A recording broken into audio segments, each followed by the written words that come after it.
akhirnya ya, dari akhir tahun kemarin itu gue merasa tidak enak hati menjawab request, Kak Snowdropnya Kak Snowdropnya Kak. Dan gue cuma bisa bilang, iya tunggu ya, sabar ya, ini masih panas gitu, masih takut nih, takut ngeri kalau misalkan ngebahas hal yang kontroversi, karena kan gue mental gue tuh nggak sekuat lo dan Dita gitu. Kalau misalkan sampai ngebahas hal-hal skandal terus bikin masyarakat marah gitu, gue kayak jadi takut gitu kan. Jadi mending nunggu adem dulu lah, nunggu ada kejelasan ini tuh bisa diterima masyarakat apa enggak gitu. Tapi untungnya kita menunggu ya. Iya, karena sebenarnya pun gue walaupun gue nggak berani untuk mempromosikan ini atau bilang ini bagus segala macam, tapi gue tetap nonton gitu. Iya sih, bener. Dan yang paling penting sih sebenarnya karena kita menunggu, akhirnya datang juga sebuah kesempatan bahwa episode ini kita akan ada quiz. Wah, the greatest one buat mendapatkan bingkisan. Nah, itu dia kata yang paling tepat, bingkisan. Besekan. Ya, besekan. Apa isinya, apa pertanyaannya, bagaimana cara mendapatkannya, dengerin sampai habis episode ini. 아마도 네가 웃는 건 조금 슬퍼서일까.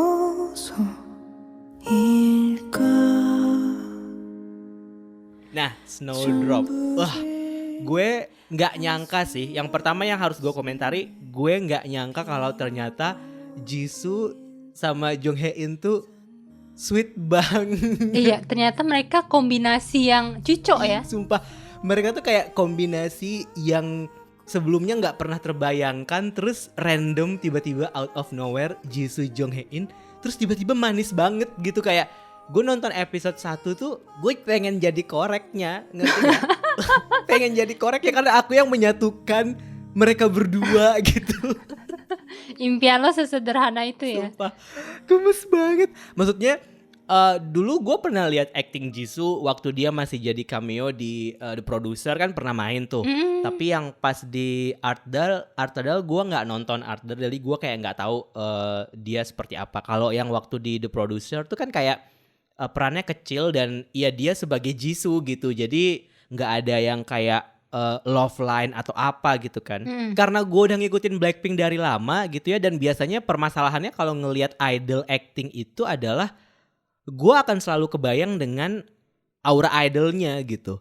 Gue akan selalu, itu akan jadi sesuatu yang mengganggu gue gitu. Dan gue mau bilang ini tapi agak nggak enak. Cuman gue dulu pernah ada satu temen gue pas zaman kita masih kuliah, dia bilang kayak dia tuh nggak suka banget nonton drama Korea yang dibintangi sama idol gitu, karena masih ada skeptis lah gitu. Kayak gue nggak terlalu yakin dengan acting mereka dan segala macem gitu. Dan karena gue mendengarkan pendapat itu sedikit banyak tuh gue juga terpengaruh gitu. Kadang-kadang kalau ngelihat drama yang dibintangi sama idol itu kayak ragu nih, bagus nggak nih ya gitu. Tapi selama beberapa tahun terakhir ini kan berkembang ya, maksudnya mereka juga main drama tuh nggak, dalam tanda kutip, nggak jadi aji mumpung gitu kan. Kayak kita udah bisa ngelihat Cha Eun-woo misalnya bersinar sebagai Cha Eun-woo aktor, nggak sebagai idol gitu kan.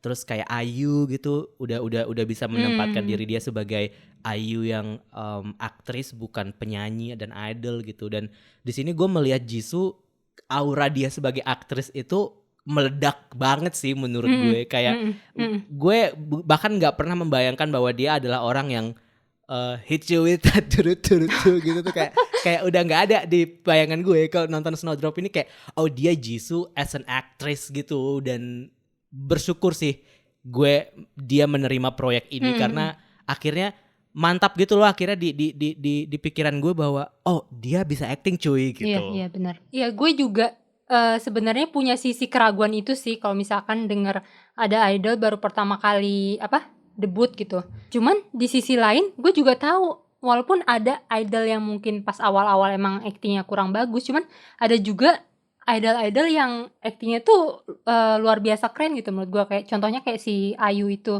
Jadi gue kayak nonton ini ya udah gitu, nggak ada skeptis atau ekspektasi yang berlebih juga nggak ada, nonton aja gitu. Dan ternyata wah, bagus sekali. Maksud gue dia kelihatan banget kayak artis yang udah jadi lah. Maksud gue akan menantikan kalau misalkan dia berikutnya ada next drama, pasti gue akan coba nonton gitu.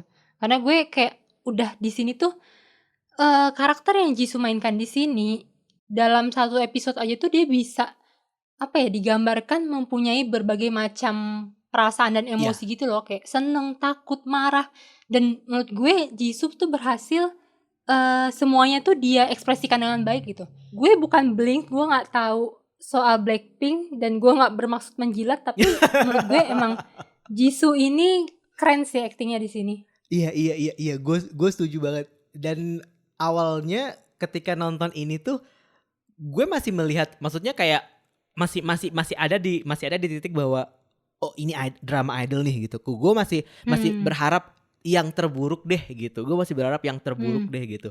Tapi setelah ngelihat dia in character, terus dengan set yang mendukung, dengan busana yang mendukung, dan dia di antara dinamika anak-anak asrama perempuan itu, gue bisa merasakan semangat di era itu gitu. Dan salah satu hal yang gue sadar ketika nonton Snowdrop ini adalah betapa ternyata gue sangat suka produksi-produksi yang berlatar di masa lalu gitu loh. Iya. Kayak ini tuh wah eye pleasing banget visualnya. Iya. Ngerti gak sih? Bener. Kayak gue pas nonton ini, maksudnya gue suka banget Reply, semua series Reply gue suka banget karena di situ kita bisa tahu culture di tahun itu gitu ya, apa yang lagi rame di tahun itu, isu politiknya seperti apa dan segala macam. Jadi kita ada bayangan, maksudnya buat orang yang malas baca buku sejarah tuh kan kadang-kadang nonton tuh jadi sesuatu yang lebih ringan gitu ya, lebih gampang dicerna gitu. Gue nggak bilang Snowdrop ini based on true story atau apa gitu, cuman mereka menampilkan universe yang visualnya tuh indah banget buat dilihat. Gue suka kostum-kostum yang mereka pakai. Itu wah cantik-cantik banget.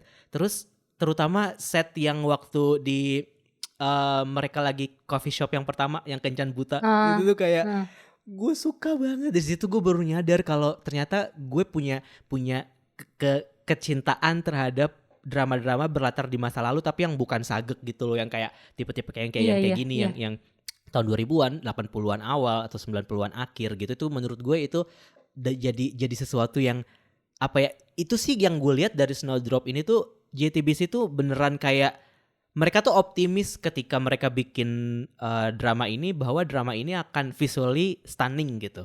Dan itu kelihatan banget dari setiap episodenya. Warna-warnanya itu cantik banget, gue suka banget Nat. Dan gue tiba-tiba membayangkan kayak kalau nanti Shin Won Ho bikin Reply lagi, tolong Jisoo dong yang main lagi gitu loh, kayak tolong Jisoo dong jadi idolnya, karena Enji udah gitu kan, Harry udah gitu, dan Jisoo udah pernah nih ada di tahun 80-an, kayak please Reply tahun berapapun ada Jisoo dong. Gue jadi kayak gitu berharap. Iya benar.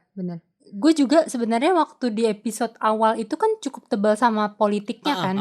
Cuman yang bikin gue mau bertahan untuk terus ngikutin itu yaitu gue suka banget sama settingnya, suka dengan tone warnanya, suka dengan sinematografinya, suka dengan busana-busana mereka gitu. Dan kayak hal-hal zaman dulu yang mereka kejar-kejaran ngejar jam malam, terus mereka ngantri telepon, itu tuh kayak menurut gue sesuatu yang menarik gitu, yang mungkin gue mulai merasakan sedikit kebosanan dengan drama-drama yang ada sekarang.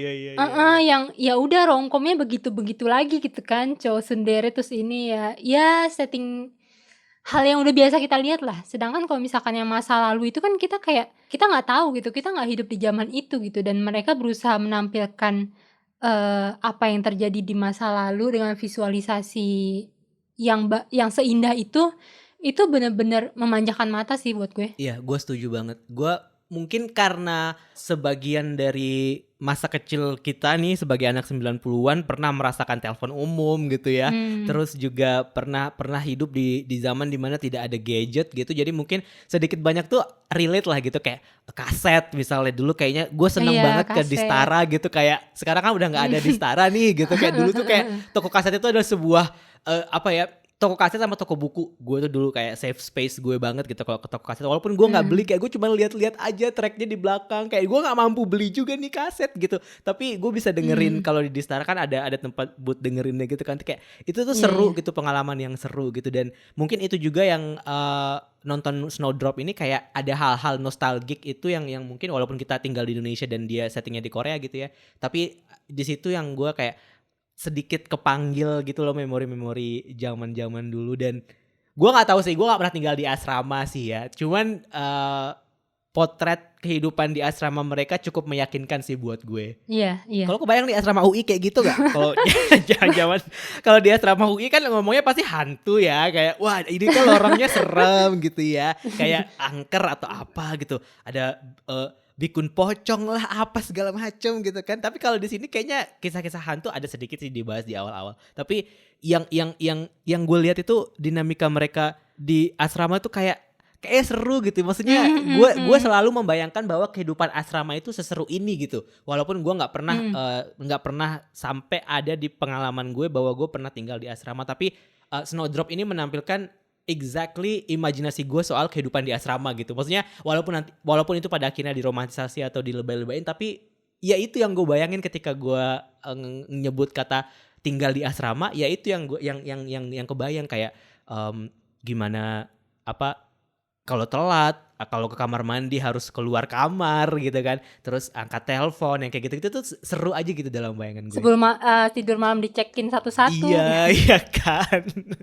Itu sih. Gue juga kayak lo sih, nggak pernah merasakan gimana hidup di asrama kayak gitu. Cuman dulu itu kan gue ngekosnya di kosan khusus wanita ya, di Kober itu. Wanita baik-baik nggak? Khusus wanita baik-baik. Ada jam malamnya juga gitu. Dan beberapa kali gue dengan teman-teman sekosan gue tuh kayak berusaha lari-larian, bahkan yang pas sudah dikunciin berusaha manjat pagar, yang itunya gue relate sih.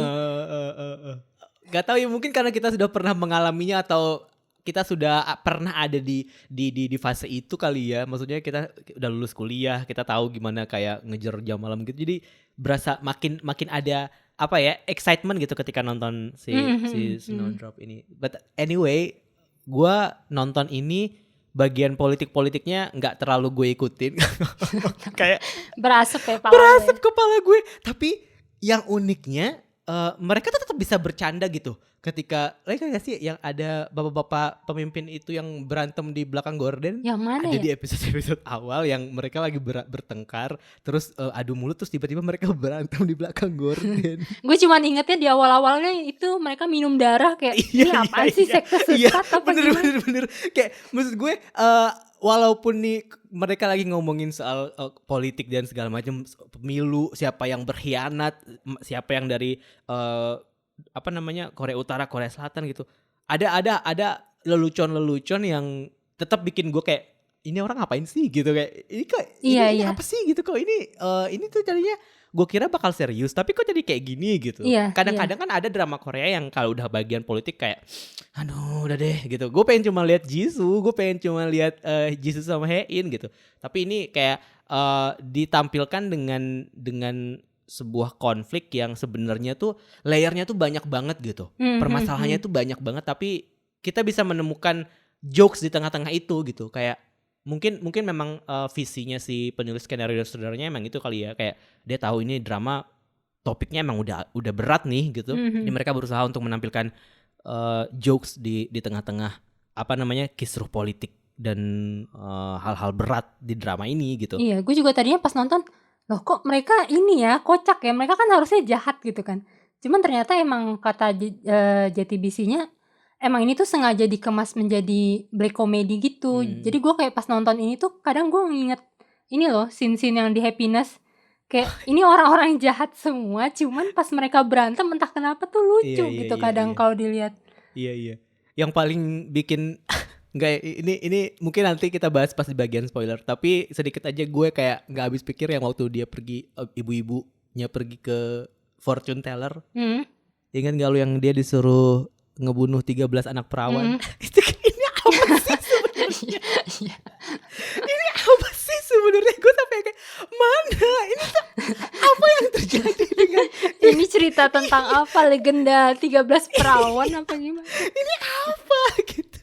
Tapi pas udah balik lagi ke asrama kayak gue suka sama mereka membangun persahabatannya tuh terasa sangat apa ya, kadang-kadang tuh ada yang mungkin persahabatannya agak terlalu, gue gak mau bilang lebay sih, mungkin gue bisa bilang kalau di Snowdrop ini cukup realistis gitu penggambaran persahabatan si 4 cewek di 207 ini gitu. Maksudnya kayak di awal-awal gue kira akan ada satu orang yang emang nyebelin yang nyebelin aja udah gitu. Kita nggak bakal bisa simpati sama dia. Kayak si Hye-ryong ya kan kayak kok ini anaknya kayaknya nyebelin deh, kayaknya bosi deh kayak gitu. Tapi ternyata ada banyak layernya juga sih orang ini gitu. Dia dia tidak digambarkan sebagai orang yang cuma nyebelin aja gitu. Kayak misalkan si siapa Mbak operator telepon misalnya. Awalnya gue juga agak simpatikan sama dia, kayak awal-awal kayak kok ini ya kasihan ya orang ini, maksudnya dia miskin segala macam, terus dia pengen jadi anak kuliahan tapi nggak kesampaian gitu. Ternyata pas seberjalannya cerita, kok lama-lama jadi nyebelin ya orang ini ya gitu. Kayak, maksudnya gue senang karakternya itu pun juga dibuat nggak cuman satu sisi doang, dia nggak cuman jelek ya, jelek terus gitu, tapi ada perkembangan yang kita bisa ikuti gitu. Senang sih ngelihat mereka berempat tuh, kayak makanya pas siapa sih yang pindah kayak yang temen yang kaya raya itu nangis tuh kayak iya sih gue juga pasti akan melakukan itu tuh, kayak sedih banget gitu, kayak selama ini cuman gara-gara seonggok pria ini gitu kan. Iya gue suka sih, maksud gue mereka tuh nggak cuman fokus sama pemeran utamanya aja, cuman kayak banyak karakter sampingan lainnya tuh mereka bikinin karakternya tuh dengan cukup mendetail gitu. Jadi kita benar-benar kayak melihat mereka tuh nggak cuman sebagai pajangan, tapi ya karakter manusia utuh gitu dengan segala emosi mereka masing-masing. Gue suka sih itu. Iya betul. Dan gue juga suka gimana penulis dan sutradaranya tuh berhasil. Mereka kan selama beberapa episode itu lumayan panjang hanya di asrama itu aja kan. Dan gue sebelumnya udah pernah bilang kan, gue suka nih tipe-tipe drama yang ngadirin konflik cuman di tempat terbatas gitu. Dan menurut gue di Snowdrop ini sukses banget sih. Gue gak ngerasa bosen sih. Kayak ada aja gitu hal yang terjadi di dalam sana yang bikin gue tetap ngerasa tahu-tahu udah habis gitu. Dan gue senengnya itu mungkin karena emang si sutradara sama penulis skenarionya ini memang udah dikenal sebagai penulis Sky Castle gitu ya. Jadi kayaknya kalau mereka mau bikin lagi tuh ya harus yang segrande itu gitu. Jadi gue bisa melihat bahwa vibe grande itu sangat terasa sih di sini dengan gimana mereka menampilkan Hosu University ini, terus university presiden dan konflik politiknya, gimana mereka menghadirkan bubble di ruangan asrama 207 itu. Maksud gue banyak banget detail yang bikin Snowdrop ini tuh jadi terlihat kayak bukan drama ecek-ecek. Iya gitu loh, kayak makanya agak sedikit gue sayangkan sih kontroversi yang terjadi gitu. Itu cukup mempengaruhi gue jujur aja, karena tidak bermaksud dengan memuji drama ini kemudian gue setuju bahwa ada mereka melakukan distorsi sejarah dan segala macam, enggak gitu. Maksudnya ya drama ini dibuat sebagai fiksi gitu.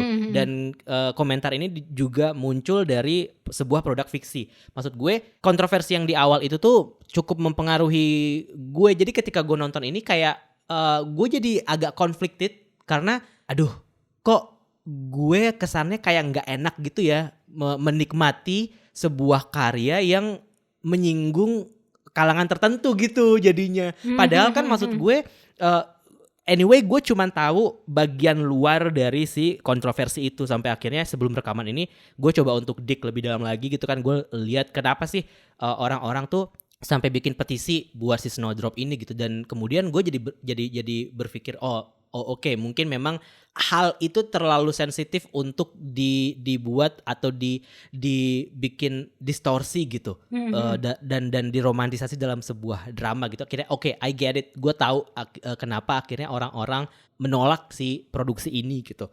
Walaupun ketika gue nonton ini, gue menikmati sih sebenarnya gitu. Gue nggak yang pada akhirnya berpikir bahwa wah ini drama distorsi dan segala macam. Enggak, jadi kayak mindsetnya emang udah ini fiksi aja gitu. Dan gue cukup menikmati, nggak cukup juga sih, menikmati banget malah bagaimana cara mereka menceritakannya, perkembangan karakternya dan segala macam itu. Walaupun tadi ada sedikit ketidaknyamanan karena itu tadi kayak gue salah nggak sih gue menikmati drama yang menyinggung segelintir orang gitu. Ada perasaan itu gitu, kayak beban moral sedikit gitu, kayak salah gak sih gue suka sama ini kayak gitu. Iya gitu sih. Kalau gimana tuh kalau lo menanggapi dengan kontroversi dan akhirnya lo nonton dan akhirnya lo bilang kayak gue suka Ron gitu? Iya, gue juga pas kontroversi itu gue nggak mau jadi terkesan sebagai orang yang menyepelekan penderitaan orang gitu Iya. loh, kayak mengecilkan, ya udahlah ini kan juga cuman sejarah gitu. Karena gue juga berusaha berada di posisi mereka, misalkan sejarah negara kita kayak yang umum-umum aja lah, misalkan ternyata dulu Jepang itu nggak menindas kita, Jepang itu memberikan kemerdekaan cuma-cuman ke kita atau apalah gitu. Terus gue juga pasti khawatir kan kayak ntar kalau orang ngira kita beneran sejarahnya kayak gitu gimana gitu. Gue berusaha mengerti apa yang mereka resahkan gitu. Gue juga baca-baca mulai dari artikel atau Twitter yang katanya dia orang Korea asli, terus ngasih Point of kayak view dia. screen cap. Gue jadi kayak iya sih, maksud gue mereka pasti nggak suka orang yang harusnya emang jahat aslinya dibuat kesannya tuh kayak baik atau apa gitu. Terlebih lagi tuh menurut gue salah satu pemicu kesalahpahamannya ini adalah si awalnya itu kan sutradara dan penulisnya ini tuh kayak make nama tokohnya ini tuh agak dimiripin gitu Iya. sama nama aslinya kan. Maksud Yang gue si kayak Yongro-nya sebenarnya Yongcho kalau nggak salah kan. itu jadi kayak orang mikir ini maksudnya apa nih, apakah beneran mau disama-samain atau gimana. Terus kayak yang adegan si mata-mata Korea itu berhasil masuk gereja itu juga sempat bikin panas tuh, kesannya kayak gereja berhasil disusupi mata-mata atau apalah. Maksud gue ya gue tahu ini black comedy, cuman mungkin emang mesti hati-hati ya, nggak semua hal bisa dikomediin gitu aja gitu. Cuman terlepas dari kontroversi ini menurut gue Snowdrop ini bagus sih, dan gue juga menyayangkan dia kesandung kontroversi ini sih. Iya. Kalau enggak mungkin bakal meledak banget sih. Iya betul. Ini pertama kalinya gue baper banget nonton couple dan gue pengen mereka pacaran. Sebelumnya kan gue kayak realistis banget ya. Kayak gue kayak ya udahlah gitu, kayak nonton Suzy sama Nam Joo Hyuk juga kayak ya udahlah gitu, kayak nggak pernah yang terlalu gimana banget. Lu gue baper di Happiness lu. Iya kan, gue nyinyir kan sama lo yang kayak ngelihat si Ihyun sama Sebom kan. Tapi kalau yang ini kayak kok gemes banget sih gitu. Dan gue nggak tahu apakah lo termasuk orang atau pendengar teman-teman ngedrakor termasuk yang ngefollow Jisoo sama Jong Hae In, tapi mereka berdua tuh aktif banget upload momen bersama gitu, dan membuat penonton tuh jadi semakin baper gitu, kayak kalian pacaran aja nggak sih gitu, kayak gemes banget. Gue nggak tahu ya itu bagian dari mereka berusaha untuk mempromosikan menaikkan Snowdrop apa gimana. Cuman gue juga nonton kayak behind the scene-nya mereka tuh kayak aduh juga ini bener-bener bahaya ya. Sumpah sih, kayak mereka tuh masalahnya berdua tuh sama-sama charming gitu. Jisoo dengan image polos dia dan karakter dia yang sangat adorable banget, dan minta dilindungi, dan ada Hae-in yang siap melindungi dia sebagai Superman gitu tuh, kayak ini gemes banget. I cannot. Aku melambaikan tangan. Lupa. Jadi kayak gue selama nonton tuh kayak gue sumpah ini gemes banget sih mereka berdua. Sebelumnya gue gak pernah nih berada di fase ini. Kayak apa yang terjadi sama gue di 2022? Iya benar-benar. Dan walaupun mereka gak ngapa-ngapain, hanya tatap-tatapan aja tuh menurut gue dapet gitu, ngena gitu di gue. Sumpah adegan pas dikasih, adegan awal-awal deh pokoknya yang mereka baru ketemu tempat shelter, terus si Yongro ngasih perban, kayak kok bisa gitu, kok bisa se adegan sesimpel itu tapi chemistry-nya tuh dapet gitu.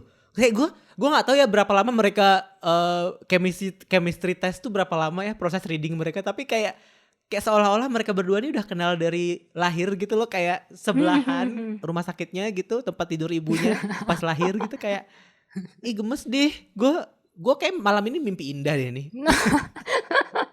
Kenapa jadi gitu? Mimpiin Jong Hae In sama Jisoo. Gemes banget soalnya. Tapi kalau di antara yang lain, ada nggak lo yang karakter yang lo suka di antara selain mereka berdua? Ada dong, cuman gue nggak bisa jawab sekarang. Kita mesti masuk ke segmen spoiler dulu nih. Oke, kalau gitu roll spoiler.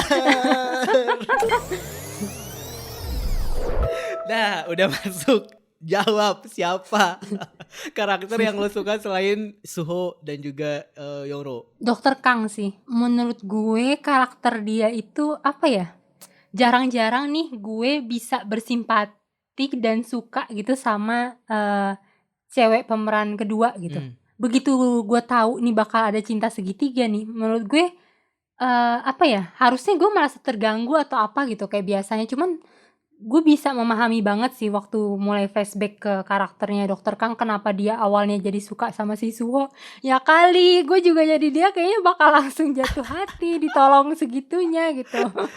Di tengah kematian yang dingin gitu kan, tiba-tiba ada bantuan hangat dari Suho. Emang Suho gitu. ini Superman banget sih menurut gue. Serba bisa kan. Heeh. Cuman Dokter Kang ini gue kira dia bakal jadi cewek yang nyebelin atau gimana gitu, cuman ternyata dia tetap bisa pada porsinya gitulah. Oke, dia menyukai Suho, cuman dia nggak mau main kotor atau jadi cewek nyebelin kayak si Bunok gitu. Iya, betul. Dan menurut gue dia itu dia tuh sadar banget sama posisinya bahwa dia bagaimanapun adalah mata-mata gitu. Karakternya dia kuat banget sih menurut gue.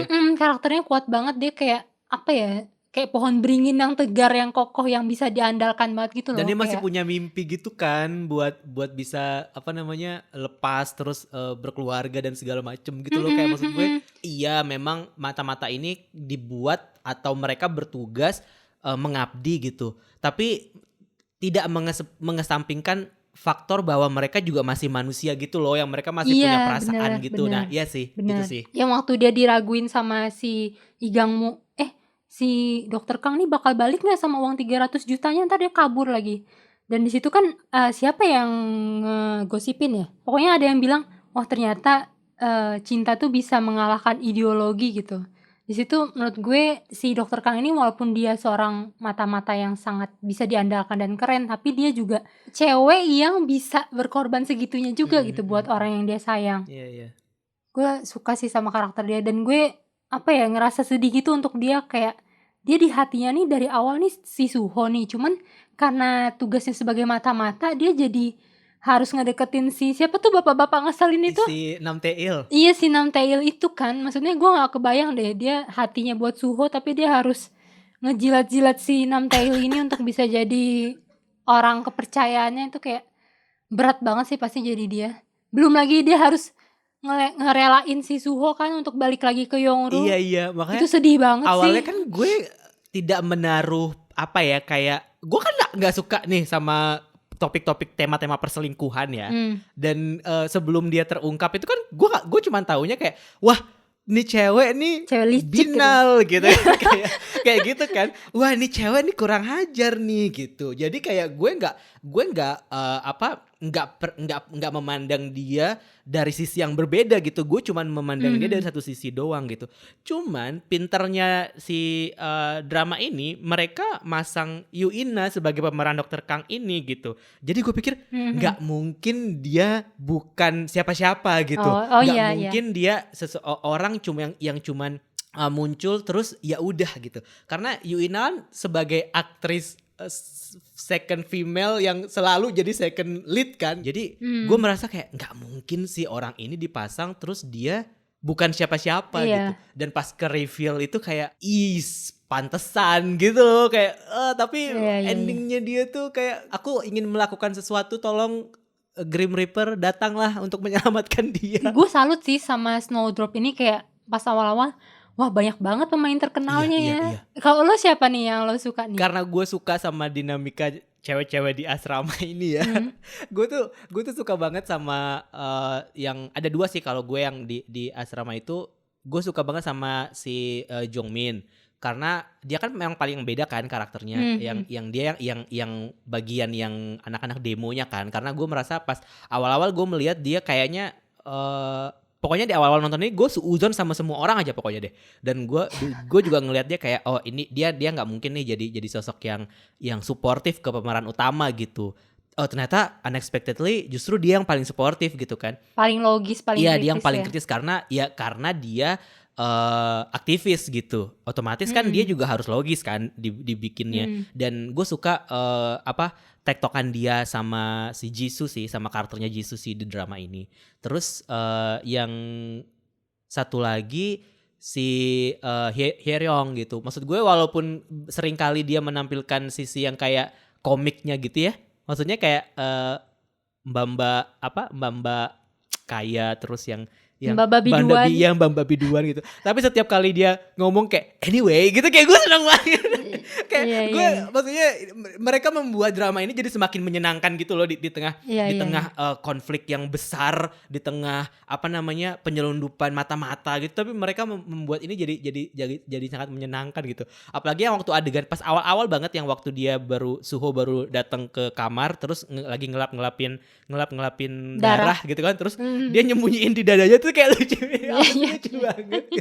Iya. Itu kayak maksudnya tanpa mereka mungkin gue akan stuck sama Jisoo dan Jong Hae In gitu, maksud gue kayak gue akan skip bagian ke politiknya dan gue akan menantikan Jisoo dan Jong Hae In only gitu.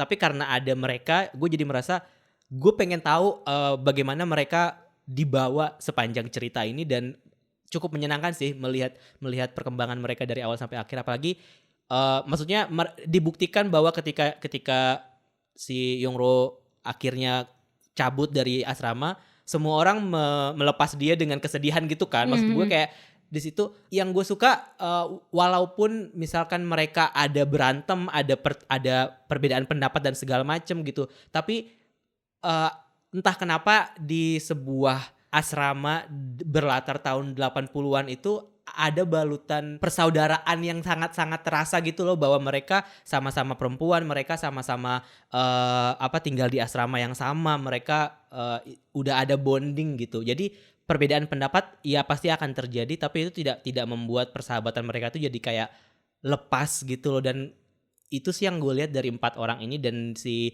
Hyeryong sama Jongmin itu menurut gue memainkan dinamika yang sangat sangat unik dan baik untuk persahabatan 4 orang di kamar 207 itu sih. Nah, gue tuh juga suka nih sama dinamika persahabatan 4 orang ini, apalagi pas awal-awal waktu mereka segitu getolnya berusaha nyembunyiin Suho sampai ngebuka baju demi Suho gitu. Iya, adegan Lucu itu. gitu.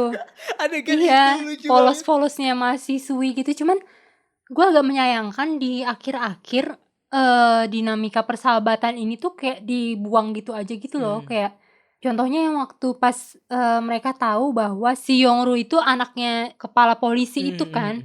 Terus kayak langsung aja gitu udah menjauh dari si Yongru. Maksud gue setelah itu mereka nggak ada diliatin scene yang berbau persahabatan lagi kan. Kayak seolah-olah di situ tuh Yongru tuh benar-benar dilepas sendiri aja gitu. Bahkan sampai terakhir yang udah sekian tahun kemudian nih, udah diliatin nasib-nasib orang, udah aja gitu Yongru sendirian Iya sih. mengsedih di kafe.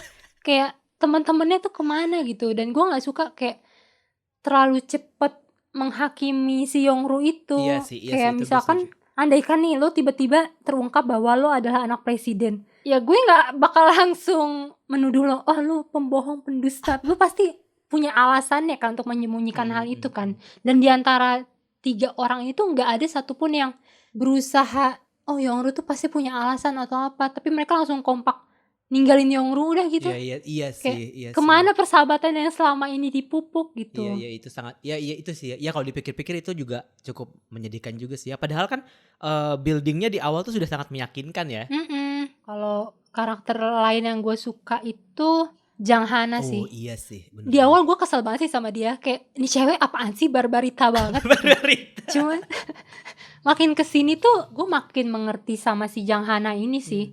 Dan gue juga cukup salut dengan keloyalitasan dia sih sama si Lee Gang-moo. Kayak disuruh apa aja tuh dia mau dan dia ngerjain dengan baik gitu. Kayak dia bener-bener cewek yang ya udah kalau udah suka sama si Lee Gang-moo ini dia bakal nurutin apa yang mau sama si Lee Gang-moo ini, walaupun ternyata keungkapkan bahwa Lee Gang-moo ini bukannya jahat ninggalin dia gitu aja, cuman gara-gara bokapnya itu ini kan, kayak pejabat yang nggak benar juga kan. Jadi kayak Lee Gang-moo tuh berusaha menjauh gitu dari si Hana ini. Karena emang semua atas nama cinta tuh bisa gitu menyentuh sisi hati penonton seperti Nadia. Iya. Lo nggak tahu aja berapa tisu yang gue habiskan dia bisa terakhir. Nangis nonton ini. Gue udah tahu sih sebenarnya kayak apa yang gue harapkan dari drama yang OBB-nya aja tuh udah lagu sedih sendu. banget. Terus kenapa OBB-nya sedih banget, ya Allah. 아마도 내가 웃는 건 조금 슬퍼서일까. Iya, terus shot-shotnya tuh asrama yang hampa, kosong, terus sekalinya ketemu mereka cuman bayangan yang gue ngerasa ini hantu, mereka ntar atau gimana gitu kan. Gue udah yakin nih pasti bakal sad ending, cuman begitu beneran sad ending kayak wah gue gak siap sih. Gue sebel Terlalu banget. sedih. Gue sebel banget. Maksudnya kayak karena kita berangkat dari manis-manisnya mereka berdua gitu, terus kita ditampilkan sebuah cerita yang nggak ada harapan untuk bersama. Kayak di satu sisi bener sih kayak kata lo, apa yang lo harapkan dari cerita seperti ini gitu kan. Karena Yongro juga gak mungkin kabur ke luar negeri sama mata-mata Korea Utara gitu kan. Itu kan akan membuat ceritanya jadi lebih kontroversial lagi gitu maksud gue. Tapi dengan ending seperti ini tuh kayak gue butuh obat untuk bisa menyembuhkan, mengembalikan kebahagiaan di awal gitu loh maksud gue. Kenapa ending itu kayak gitu, dan mereka sengaja banget bikin si Yongro balik ke kafe sendiri, dengerin rekaman suara di tempat mereka pertama kali ketemu. Itu tuh kayak jahat banget. Ini jahat banget. Apalah gunanya lu bilang saranghe tapi cuma di rekaman kaset. Iya. Gak ada gunanya, kayak justru makin menambah sakit hati dan kesedihan gak sih mendengarkan suara orang yang tidak bisa lo miliki karena dia udah gak ada di dunia ini gitu maksud gue. Iya, dan kayak ya udah gitu yang lu sebatang kara kan, maksudnya bokapnya ada di penjara, terus nyokap tirinya kabur, terus teman-temannya juga ninggalin dia cuma dengan kaset tua itu dan korek. Iya, sedih banget. Dan gue jujur agak kurang puas sih sama endingnya. Maksudnya bukan gak puas dalam set endingnya sih. Maksud gue menerima memang set ending adalah jalan terbaik. Dan itu penyakit gue sendiri, kenapa gue udah tahu set ending masih aja nonton gitu. Cuman gue gak puasnya itu menurut gue terlalu cepet gitu loh. Kayak ini udah panjang banget nih, kita dari awal yang satu episode aja 1,5 jaman kurang dikit kan.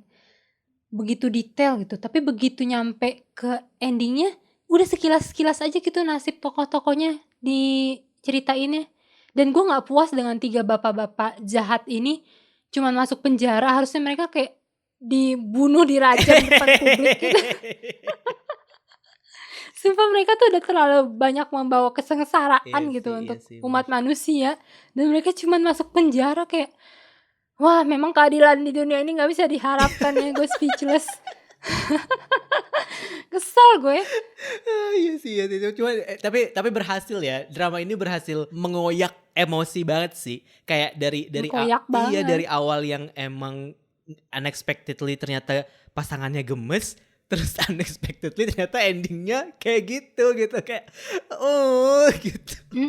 Sedih banget kayak aduh. Tapi kalau misalkan Jisoo sama Jung Hae-in disatukan lagi dalam sebuah drama yang lain yang setting masa kini terus mereka happy ending, biasanya kan gitu kan, minta justice kan biasanya fans kayak ayo dong bikin lagi tapi yang endingnya lebih yang lebih bahagia gitu kan, biasanya fans kan gitu. Nah ini waktunya Anda fans Snowdrop untuk bikin petisi untuk membuat happy ending antara Jisoo sama Jung Hae-in di next drama.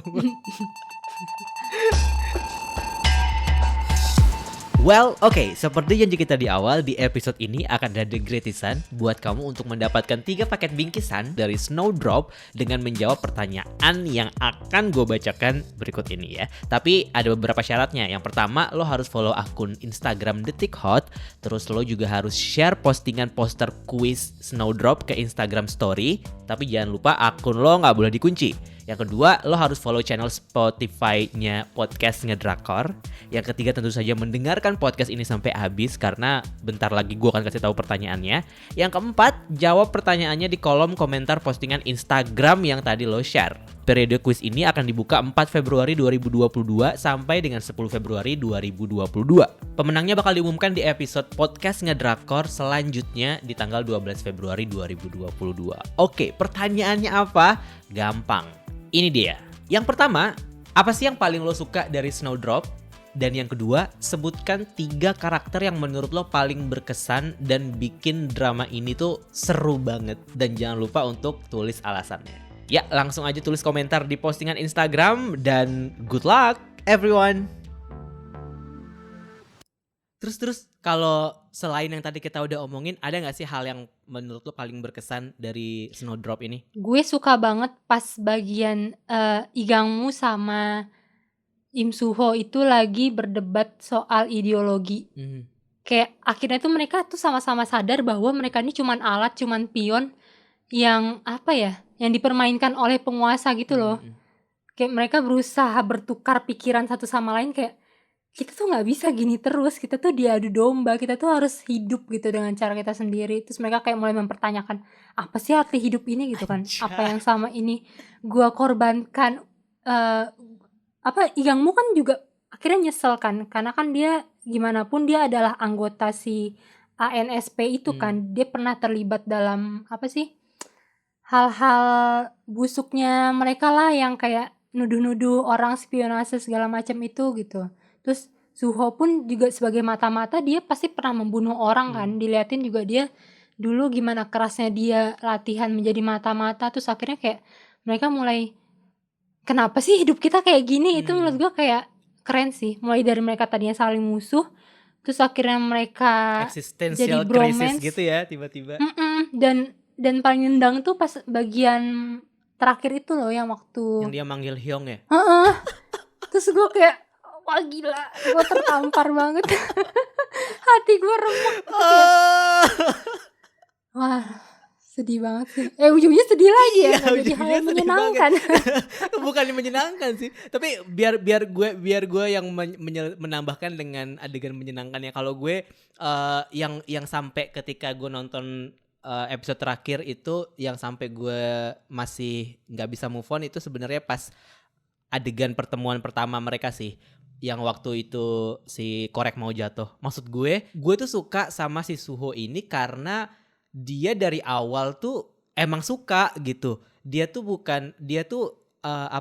pandangan pertama tuh bukan yang kayak mempertanyakan. Maksudnya dia tidak langsung mempertanyakan bahwa apa yang akan terjadi kalau gue suka sama cewek ini, kan gue posisinya mata-mata dan segala macem gitu. Maksudnya dia di situ posisinya sebagai alter ego dia gitu, bukan sebagai mata-mata, dan itu kelihatan banget. Maksud gue melihat ketulusan bahwa si Suho ini emang jatuh cinta pada pandangan pertama gitu. Drama ini ditutup dengan adegan di tempat yang sama kan. Jadi mau nggak mau kan harus ngebawa lagi ke episode pertama kan, kayak kalian pertama kali bertemu di situ, terus kayak tiba-tiba lo cuma duduk nangis dengerin rekaman suara itu. Maksud gue itu cukup berkesan sih buat gue. Dan kalau gue nggak tertarik dengan adegan itu, kemungkinan gue nggak akan tertarik dengan kedekatan mereka di episode selanjutnya sih. Jadi itu kayak beneran pijakan gue bahwa I ship this couple gitu loh, kayak langsung ngena gitu ya. Iya, langsung ngena gitu, yang kayak ketika dua orang yang sama-sama tahu mereka saling suka tuh, oh gini loh yang terjadi, ini loh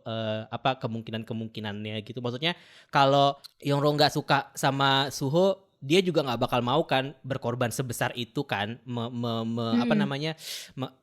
membahayakan teman-teman dekatnya dia di asrama. Bahkan nasibnya dia juga, mana dia juga lagi menyimpan rahasia besar tentang identitas dia gitu. Dan Suho pun kalau misalkan emang dia nggak sesuka itu sama si Yongro juga, usaha dia selama 4 hari itu juga nggak mungkin dia akan istilahnya mau aja gitu disuruh sama suruh kayak lu tinggal aja lu di sini gitu. Kalau maksud gue, kalau emang gue nggak punya rasa ya gue hari pertama juga udah kabur aja, udah ngapain gue lama-lama di situ gitu kan. Maksud gue itu sih kayak gue suka tapi ya ujung-ujungnya mereka tidak bersama, jadi ya udah pasrah ya Bu.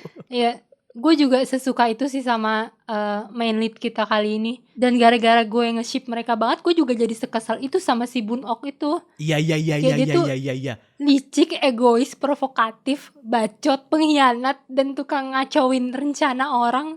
Kayak aduh sumpah deh, dia harusnya tuh dikunciin aja, diikat gitu kan, dipasung sampai akhirnya pas mau keluar baru dilepasin gitu. Nat, lo jahat banget. Apa yang terjadi pada lo selama kita libur? Lo berubah Nat, lo jadi selembut itu dulu lagi. Gue udah menjadi partai Aimin.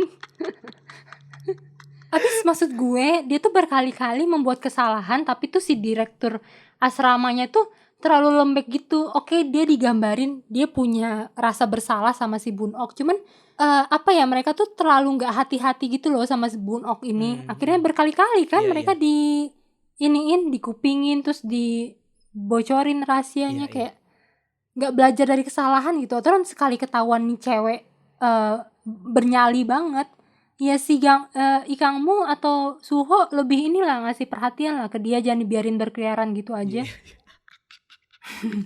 Gue kayak mama sewot banget gitu ya.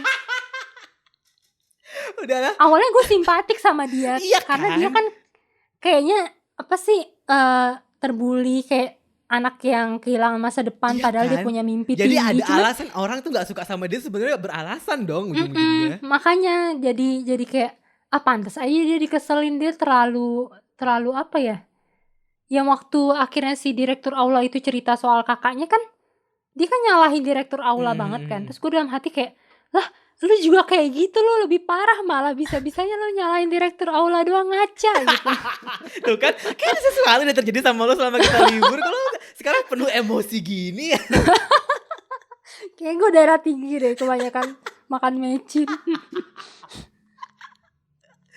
Gue juga gak suka sama bapaknya Yongro ini, kayak dia tuh pelin-pelan, dia tuh mau jadi bapak-bapak baik apa bapak-bapak jahat gak jelas Iya, gitu.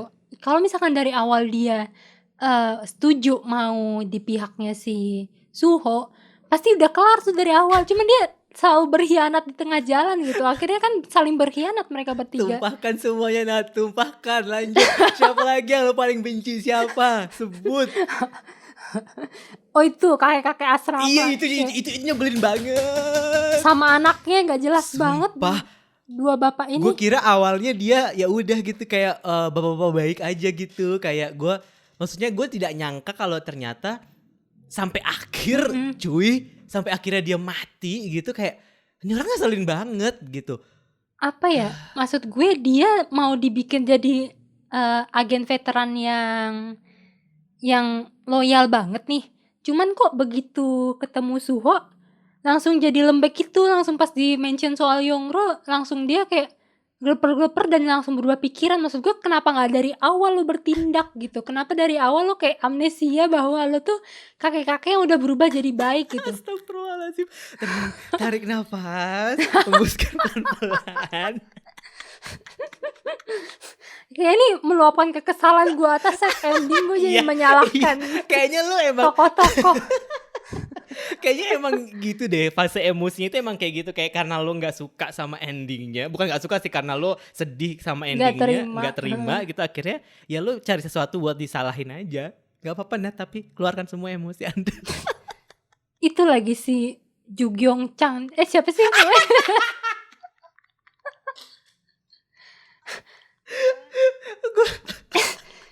Ngeselin banget. Untung ini bikin sayang gara-gara dia pencinta ramen. Tapi gue kagum banget ya sama semua staff polisi di sini, nggak ada yang jelek.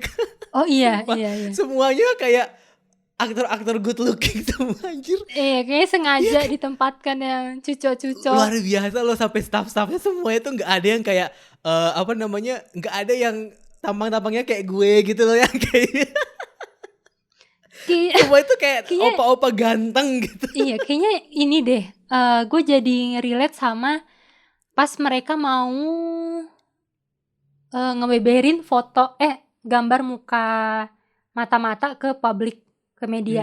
Ingat gak loh, mereka sempat ada omongan kayak gini, kayak ih kok ganteng gini sih gambarnya, dijelekin, dibikin jahat gitu biar orang-orang jadi ngerasa oh mata-mata ini berbahaya gitu. Kayaknya mereka emang sengaja gitu deh. Iya. Kayak dibikin ironis gitu. Iya. Ini tampan-tampan ternyata pendukung ini partai sesat. Iya. Itu juga kan sebenarnya yang jadi salah satu kekhawatiran dari dibuatnya drama ini di awal kan sebenarnya. Kayak gue nonton si penjelasannya Korea Reomit bahwa banyak orang yang tidak ingin bahwa image buruk yang sudah tercipta itu berubah karena karakternya diperankan oleh aktor tampan sebenarnya. Itu salah satu hal yang dipermasalahkan juga pada saat itu. Correct me if I'm wrong, tapi kalau gue sepenangkapannya kayak gitu sih. Jadi orang-orang yang anyway ini kan fiksi, orang-orang yang terlibat di kejadian yang sebenarnya itu istilahnya nggak layak lah untuk digambarkan, untuk Dengan diperankan baik oleh gitu. untuk diperankan oleh aktor yang ganteng gitu. Jadinya makanya sempat terjadi keramaian, kontroversi dan segala macam. Tapi gue setuju sih, ini semua side karakternya, terus polisi-polisi yang lainnya itu kayak semuanya dipilih dengan baik gitu ya. Dan mungkin benar kata lo tadi sih, kayak ironis banget. Dan itu salah satu usaha JTBC untuk menampilkan ironi itu kali ya, bahwa lo nggak boleh tertipu dengan tampang. Semoga kita semua selalu diselamatkan dari pesona-pesona orang-orang ini ya. Tetap ya keadilan untuk warga-warga good looking. Iyalah. Kalau good looking tuh kesannya tuh ada pemakluman gitu, Iya. kayak ya udahlah gitu. Kalau gue yang tiba-tiba bikin masalah, mana ada yang dukung gue. Kok lo pesimis gitu sih? Gue Enggak, gue setia kawan gue nggak kok. pesimis, gue tahu diri. Gue gak akan jadi teman-teman Yongro yang meninggalkan Yongro sendirian. Bener ya, awas lo ya. Entah kenapa gue di 2022 ini kayak gue pengen nonton sesuatu yang memang hanya bisa membuat gue senyum dan bahagia. Iya, gitu bener. loh. Kayak iya gak sih? Iya, itu Kayak kita udah- jadikan visi misi ngedrakor Iya, tahun ini gue ya. rasa itu sih. Kalau udah ada bau-bau set ending Iya, gak nggak usah sih, dicolek. nggak usah kayak ini kalau udah lihat OBB-nya openingnya kayak gini, oh ini udah nggak usah ditonton. Iya. Gue tuh kayak Udah nggak 2020 2021 tuh kayaknya semua tuh sedih gitu, kayak apa-apa tuh kayaknya gloomy gitu. Terus gue tuh pengen 2022 ini selain Snowdrop karena udah terlanjur ya kan. Pengen nonton sesuatu yang kayak bahagia gitu, sesuatu yang paling enggak bisa apa ya, dari awal sampai akhir menjanjikan sesuatu yang bikin kita tuh jadi happy seterusnya gitu loh, yang kayak impactful gitu, happy-nya gitu. Maksud gue ada cerita-cerita yang memang berakhir sedih tapi juga tetap bisa membuat kita puas gitu. Tapi kalau yang ini kayak gue sakit hati gitu, kayak ya ampun gitu. Dan kebayang gak sih kayak misalkan 30-50 tahun kemudian, 40 tahun kemudian jadi Yongro kayak masih mendengarkan kaset gitu. Iya. Sebatang kara. Kara dengerin kaset gitu, kayak aduh, dia walaupun dia udah nikah sama orang terus dia punya cucu, dia cuma tetap aja nyeritain dulu saya dikasih kaset sama cowok saya gitu kan. Tetap aja kan sedih kan, ujung-ujungnya nggak ada kebahagiaan di situ gitu. Iya. Udahlah, kita kedepannya ngebahas yang happy aja please. Lo gak tahu aja deretan drama barunya kayak apa ntar. Iya ya, bener juga sih. Semoga nih 2022 drama Koreanya dijadiin aja lah semuanya, jangan terlalu panjang-panjang episodenya ya. 10-12 gitu cukup lah gitu. Tapi endingnya ya yang happy aja lah gitu. Yang kayak jangan terlalu yang membuat Nadia buang-buang tisu gitu. Iya, ini udah 16 episode, satu episodenya 1 jam 20 menit. Ujungnya gue hanya mendapat air mata. 아마도